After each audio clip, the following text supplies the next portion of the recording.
जिद के आगे किसी की बात सुनने के लिए तैयार नहीं था। जंगल के करीब पहुंचते ही जैन को एहसास हुआ कि वो गलत जगह पर आ गया है। वहाँ की फिजा बहुत खौफनाक थी।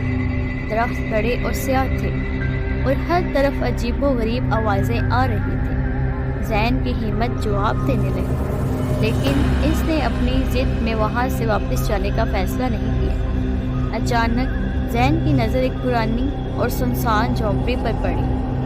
वो और ज़्यादा तजस्सुस में आ गया और अंदर जाने का इरादा किया। जैसे ही वो झोंपड़ी के अंदर गया, एक जोरदार आवाज़ के साथ दरवाज़ा बंद हुआ और जैन खौफ से कांपने लगा। अंदर कुछ भी नहीं था सिवाय अंधेरे और सर्द हवा का। जैन को अपनी जिद और गलती का शिद्दत से एहसास हुआ, लेकिन अब इसके पास वापसी का कोई रास्ता नहीं था।